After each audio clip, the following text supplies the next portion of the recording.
ተቋመ ማህቶት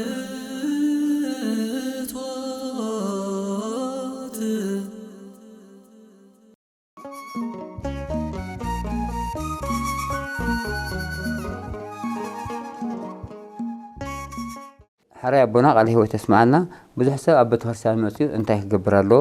أبو تخرسان متأخر أنت إلهم تلص تفو سب أنت إله تسلي له ساسايكا أبو تخرسان نقبره ده بلنا نجارات يقولنا أكسر بيت كريستيان كان أدخلنا قصنا خنا معت بس ما قبلنا هنصلي يقبلنا دساتشي أملاك بدأ موجوده سعادة بيت كريستيان بيت سعيدة بالهيت من أدا هاي ولا أبوتات أنت زركبو من نيشي في السامي زاد ما سقط أولوس وبيتروح زرومي بيت كريستيان بيت سلامي أما أنا خنا وصل لنا خنا بنقول لنا أما أنا إجرنا تلاقي كنا وصل لنا مالتي مبزحته سبج عموسيو قبل بوزلو كيوس أزعتو سبوز حلو أنا جنا ببزم حرت كان بيت كأطول لهم بفرحة دم أم مقدس كهوينا يسجد على الله يرمال بفرحة أم مقدس كهوينا سجد على الله زجات أم نجاراتنا بيت جي أبير نزومات وسبات كنحبه مالنا فقر خنا ريو مالنا تحتنا خنا ريو مالنا بيتك شيء أنا مسجن كنت صلت رايك أيقوننا حدا جزي قال جزي أبير سبكتنا توهبه ملأختنا توهبه مسحفتنا تنبه أبصلتنا طرينا ذهبنا مالتي إذا حاجة جاي قال جزي أبير مسمع منفساوي بركته وهو بكاي عدياتنا درجة في لنيتي مو ترجمنا يتقان قاعد كوي فلتونين جن بنفس سمعين ما يبحق بتوم مستمس أملاح الرخاء عليه ناتن أمنت كمان يبلس قابل لو من إحنا أمنت هلنا نقولون يا ديتاتنا أنا يبوتاتنا أمنت يبلس بيت جزي أبير جا كدم ملكوت كلا يفسسني دمنا أصلح حزنا دم زفسس حزنا ون بيت جزي أبير كان أكتير بلنا أبجزانا زجبرنا حتيات أبجزانا زمحمنا يا ويك عالم زحمنا يا أخي أخذ الناس نتخفوا تجبرنا أنا بيتك شايف نبيتك جاي بيرنا بيت أملاح حزنا يعني مس سبات ممكن هلو نغيرنا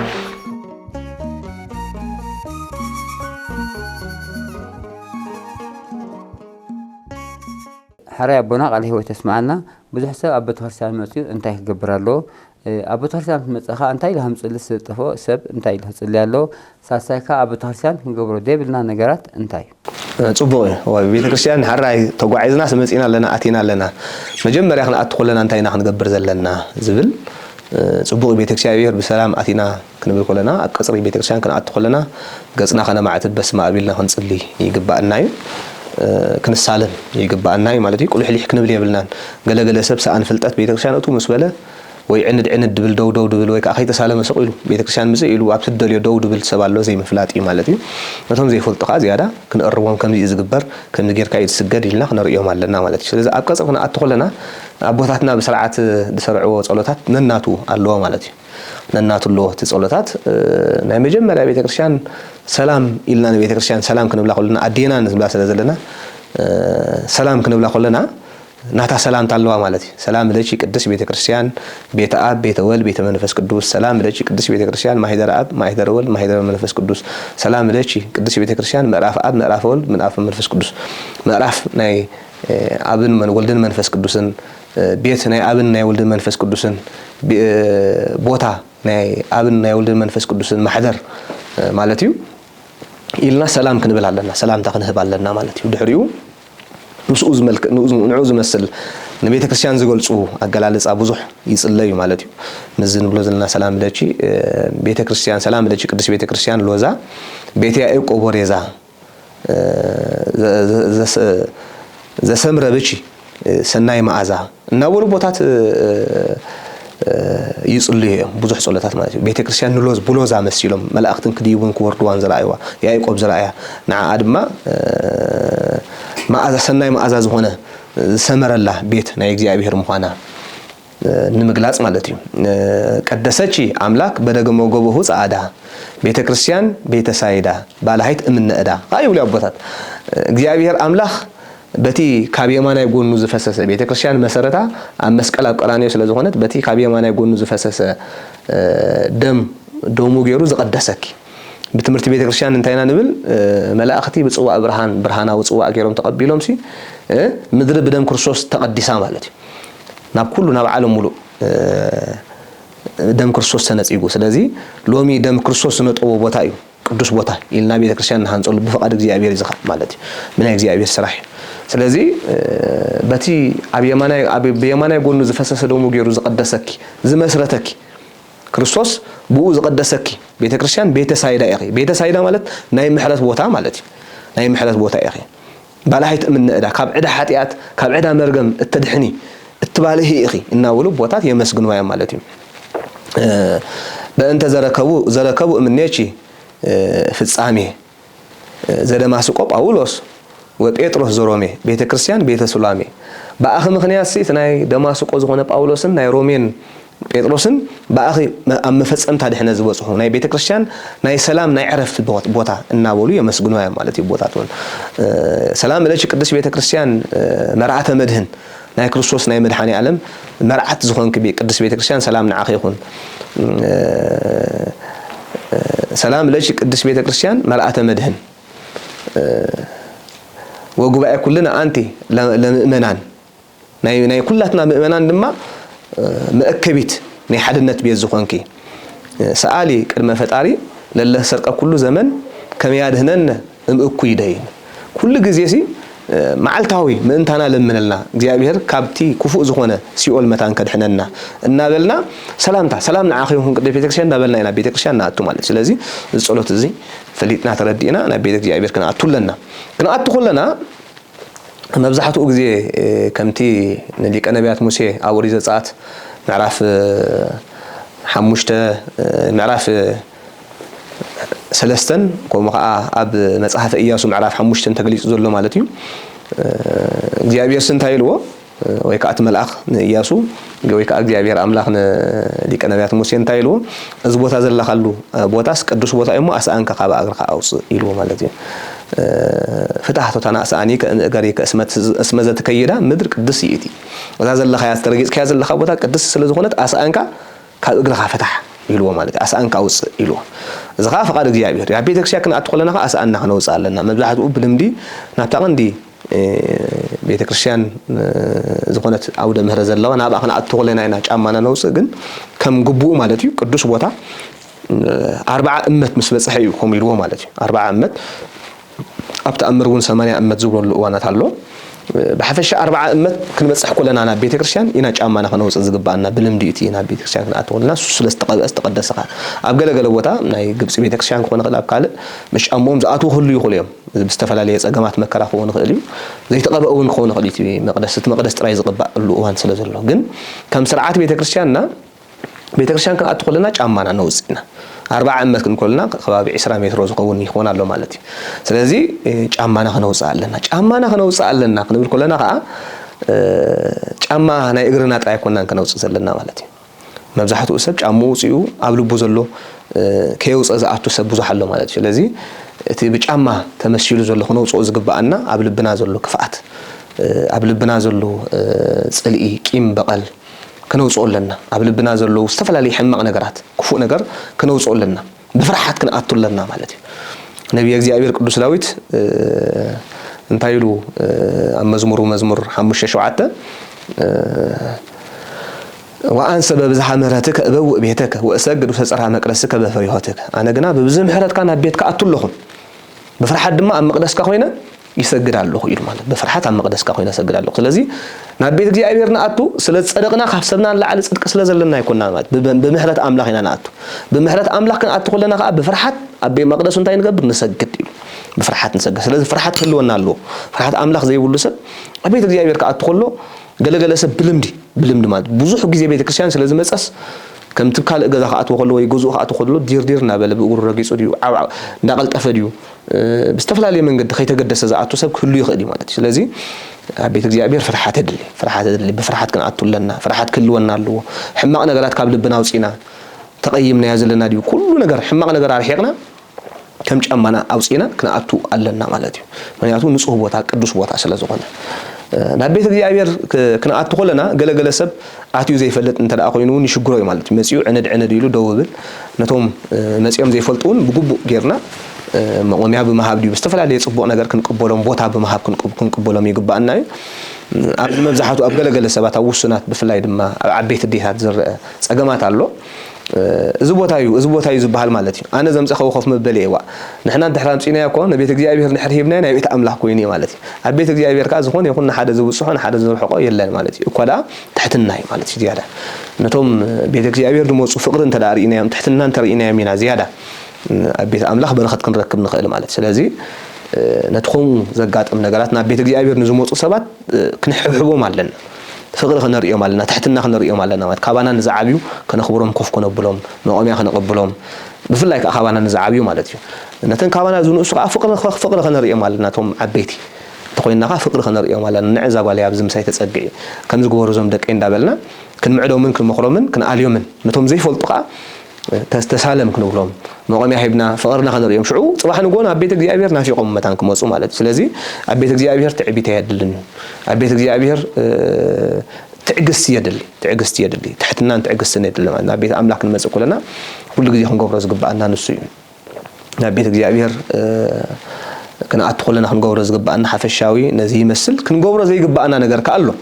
ክንገብሮ ዝግባአና ከምዚ ክንገልፆ ፀናሕና ጸሎት እዩ ማለት እዩ ኣብቲ ማህሌት ዲ ሰዓታት ኣብ ዝህለሉ እዋን ኣብቲ ናይ ማሕበር ጸሎት ክንሳተፍ ዓቕሚ ድሕር ዘይብልና ፍልጠት ድሕር ዘይብልና ናይ ግልና ጸሎት ክንጽሊ ንኽእል ኢና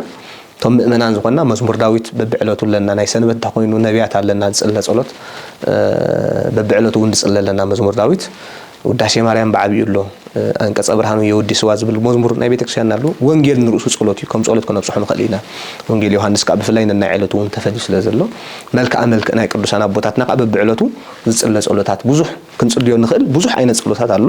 ናብኡ ኣተኲርና ናብ ኣምላኽና እናለመና ክንጽሊ ንኽእል ኢና ናይ ንስሓ ጸሎት ድዩ ዝተፈላለዩ ነገራት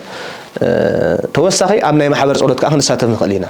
ተሰጥኦ ዘድልዮ ህዝቢ ዝብሉ ኣብ እዋን ማለት እዩ ኣብ ተሰጥኦ ዘድልዮ እዋን ክንሳተፍ ንኽእል ኢና ቤተክርስቲያን ንመጽእ ግን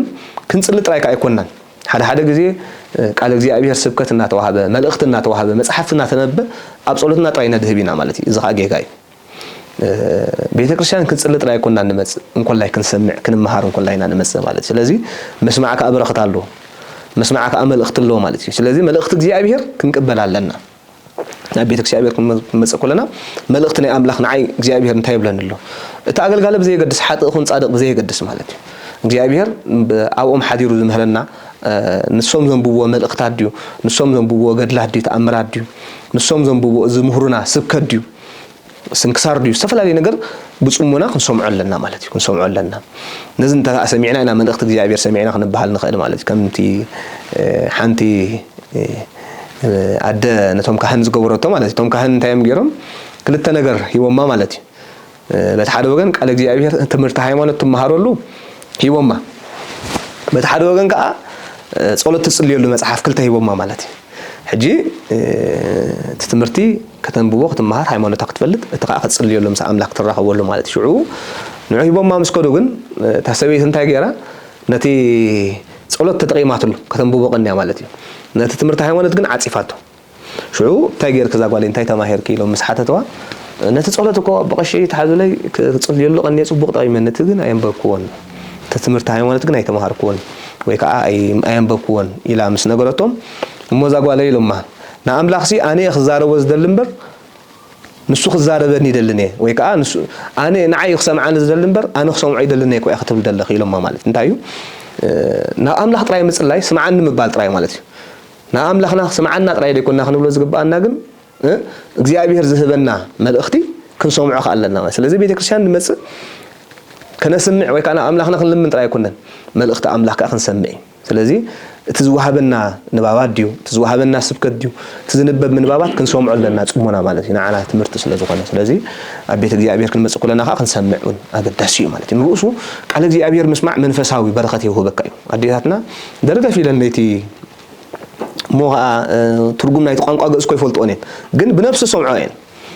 ናይ ብሓቂ ብቶም መስጦም ኣምላኽ ዝራኸባል እየን ናተን እምነት ከማን ይበልጽ ካብ ዘለዉ ንሕና እምነት ኣለና ንብሎ ናይ ኣዴታትና ናይ ኣቦታትና እምነት ይበልጽ ቅሊል ኣይኮነን ማለት ስለዚ ነቲ ቋንቋኡ ትርጉሙ እዚ ክብልኦ ዘይከኣላ ግን ብእምነት ዝሰምዖ ንዑ ክሰምዓ ክብላስ ደርገፍ እናበላለይ ትመጻ ማለት እዩ ብዘይ ዕረፍ እሞ ከዓ ስለዚ ቋንቋ ናይ ነፍሲ ናይ ቤተክርስቲያንና ንባባት ናይ ቤተክርስቲያንና ጸሎት ምስጋናውን ነፍስኻ ዝምስጥ ፍሉይ ነገር እዩ ስለዚ ምስማዕ እውን በረኸት ኣለዎ ማለት እዩ ምስማዕ ቃል እግዚአብሔር ምስማዕ እዝንና በረኸት እዩ ብእዝንና በረኸት ንእቱ ኣለና ቃል ሰናይ ነገር ምስማዕ በረኸት ስለዘለዎ ስለዚህ ሓፈሻዊ ኣብ ቤተክርስትያን ንመጽእ ንኹሉ መንፈሳዊ ኣገልግሎት ስለዚህ ኣብ ቤተክርስትያን መጽእና ክንገብሮም ዝግባአና ዝያዳ ካብቶም መምህራን ኣቦታትና እናተማሃርና ክንከይድ ኣለና ክንገብሮም ዘይግባእ ነገር ክንጥንቀቀሎም ዝግባእ ዓበይቲ ነገራት ከኣለው ማለት እዩ ኣብ ቤተ እግዚአብሔር ክንመጽእ ኩለና መጀመርያ ክንጥቅሶ ጸናሕና ማለት እዩ ክፉእ ነገር ክንርሕቆ ኣለና ክዳንና ጽሩይ ክዳን ዓቕምና ዋላ ግድን ጻዕዳ ክዳን ኣይኮነን ዘለና ዓቕሚና ንኽደን ግን ዓቕምና ነጸላ ንቡሪ ማለት እዩ ኩላትና ምእመናን ብፍላይ በዴታት ርእስኻ ምሽፋን ነጸላ ብዙሕ ግዜ ይርአ እዩ ማለት እዩ ኣብ ደቂ ተባዕትዮ ግን ይተርፍ መብዛሕትኡ ግዜ ስለዚ ነጸላ ጌርካ ቤተክርስትያን ምምጻእ ኣብ መሳቂልካ ኢድካ ምምጻእ ግዳሲ እዩ ማለት እዩ ነጸላ ምግባር ምክንያቱ ባህሊ ይኮነን ነጸላ መግለጽ እምነትና እዩ ልብስ ናይ ቦታትና ናይ ቅዱሳን መላእክት ልብስ ናይ ጎይታ እዩ ማለት እዩ ናይ መግለጽ ንጽህናን መግለጽ ክብርን እዩ ማለት እዩ እቶም መላእክትስ ጻዕዳ ክዳን ለቢሶም እዮም ናይ ሓጎስ ናይ ደስታ ናይ በረኸት ናይ ድሕነት ምልክት እዩ ማለት እዩ ስለዚ ነጸላ ጌርና ክንመጽእ ጽቡቕ ነገር እዩ ማለት እዩ እቶም መላእክቲ ብነጸላ እዮም ተገሊጾም ብጻዕዳ ክዳን እዮም ተገሊጾም ከምኡ ከዓ ጎይታውን ብጻዕዳ ክዳን እዩ ተገሊጹ ኣብ ደብረ ታቦር ስለዚ ጻዕዳ ክዳን ጌርና ልብስና ጻዕዳ ክዳን ክንገብር ዘይንኽእል እንታይ ኮይና ከዓ ልብስና ኣጽሪና ማለት እዩ ክዳንና ኣጽሪና ዝኾነ ይኹን ኣብ ልብስና ረሳሓት ዘይብሉ ረሳሓት ጌርና ወይ ከዓ ዝጭኑ ነገር ሒዝና ክንመጽእ የብልናን ጥንቃቐታት ከድልየና ንኻልእ ከይንርብሽ ማለት እዩ ከምኡ ንሕና ዝተፈላለዩ ሰዓል ሓሚምና ድዩ ጸረርታ ዘለዎ ድዩ ደም ዝፈስስ ኣብ ቤተ እግዚአብሔር ጀካ ደም መለኮት ካለ ኣይፈስስኒ ደምና ቁስሊ ሒዝና ደም ዝፈስስ ሒዝና እውን ቤተ እግዚአብሔር ክንኣቱ የብልናን ደቂ ኣንስትዮን ደቂ ተባዕትዮን ከምኡ ማለት እዩ ካብ ወርሓዊ ጽግያትን ካብቶም ደም ምፍሳስ ካብ ዘርኢ ምፍሳስን ክንነጽህ ኣለና ማለት እዩ ነጽሂና ኢና ክንኣቱ ዘለና 24 ሰዓታት ጸኒሕና ናይቶም ወርሓዊ ጽግያት ከዓ መበሻብዓይ መዓልቲ ምስ ወዳእና መበሻም ናይ መዓልቲ ንኣቱ ማለት እዩ ኣብ ቀጽሪ ቤተ ክርስቲያን ኣብቲ ቤት መቅደስ ከም ንብሎ ጽናሕና 40 እመት ንብሎ ዘለና ማለት እዩ እዚ ርክሰት ኮይኑ ወይ ከዓ መርገም ኮይኑ ይኮነን እግዚአብሔር ንመርገም ናጥፊእዎ እዩ እንታይ ደኣ ኣብ ቤተ ክርስቲያን ኣብ ብጀካ ደም መለኮት ካልእ ክፈስስ ስለዘይብሉ ንጽህና ስጋና ሓሊና ክንኣቱ ስለ ዘለና ናይ ቤተ ክርስቲያን ንጽህና ክንሕልዎ ስለ ዝግባአና እዩ ማለት እምበር ርክሰት ኮይኑ ወይ ከዓ መርገም ኮይኑ ይኮነን ትሽሙን ርእሱ ወርሓዊ ጽግያት ምባሉን ናይ ጽገ ናይ ፈርኸ ናይ በረኸት ኮይኑ እዩ ማለት እዩ ስለዚ ካብቲ ስጋዊ ነገር ነጽሂና ተሓጺብና ጸሪና ክንኣቱ ክንግደዲና ማለት ቤተ እግዚአብሔር ክንኣቱ ኮለና ኣብ ቤተ እግዚአብሔር ክንኣቱ ኮለና ካልእ ክንገብሮም ዘይግባአና ነገራት እንድሕር ኣለዎ ኮይኖም ከዓ ዕላል ዋዛ ሰሓቅ ጸወታ ኣኮ ቤተ ክርስቲያን መካነ ነገር ኣላ መካነ ጸሎት እዩ ዝብል ናይ ጸሎት ቦታ እዩ ቤተ ክርስቲያን ስለዚ ክንገብሮም ዘይግባአና ሓደ ካብቲ ጥንቃቐታት ዘድልዮ ከዓ ዕላል እዩ ስለዚ ክንዕልል ኣይኮንና ንመጽእ ገለገለ ሰባት ቤተ ክርስቲያን መጽኡ መንፈሳዊ ዕላል ገዲፉ ዋላ ስጋዊ ዕላል ክሳዕ ሕማቕ ነገራት ኣብ ምዕላል ዝበጽሕ ዋናት ሰብ ኣብ ምሕማይ ዝበጽሕ ዋናት ኣሎ ኣብ ገዛና ዝገበርናዮ ሓጢያት ኣብ ገዛና ዝመሓመናዮ ወይ ካብ ዓለም ዝሓመናዮ ከይኣኽለናስ ነቲ ክፉእ ተግባርና ከዓ ናብ ቤተ ክርስቲያን ናብ ቤተ እግዚአብሔር ናብ ቤተ ኣምላኽ ሒዝና ንመጽእ ሰባት እውን ክንህሉ ንኽእል ኢና ምክንያቱ ከጋጌርካ ክእል ይሰብ ብዕላል ይኹን ብዝተፈላለየ መንገዲ ስለዚ ስጋዊ ዕላል ክንዕልል የብልና ምስ ኣምላኽና መንፈሳዊ ዕላል ክንዕልል ኣብ ቤተ እግዚአብሔር ዝኾነ ይኹን ዘረባ ይፍቀድኒ ብምልክት እዮም ኣቦታትና ካህናት ከይተረፉ እውን ብምልክት እዮም ዝረኣዱ ማለት እዩ ስለዚ ዝዕልል ዝስሕቕ ኣብ ቤተ ክርስቲያን መቕጻዕቲ ኣለዎ መንፈሳዊ መቕጻዕቲ ማለት መምሃሪ ምእመን እንተኮይኑ ይሰደድ ቤተ ክርስቲያን ቆርብ መጽኡ ከይቆረበ ይመለስ ይብሎ ካህን እንተኮይኑ ከዓ ከይስጎግ ማለት ካብቲ ቤተ ክርስቲያን እንታይ ዳ ክልተ ሱባኤ ይቀጻዕ ኢልዎ ኣሎ ማለት እዩ ክሳብ ቆነና ቅዳሴ መቕጻዕቲ መንፈሳዊ መቕጻዕቲ ተገይሩሎ ስለዚ ሓፈሻዊ ቤተ እግዚአብሔር መጽኢና ክንዕልል ኣይግባአናን እዩ ስጋዊ ዕላል ኣይግባአን እዩ መንፈሳዊ ዕላል ክንዕልል ኣለና ካልእ ብዙሕ ክንገብሮም ዘይግባአና ነገራት ክህልው ይኽእሉ እዮም ሓፈሻዊ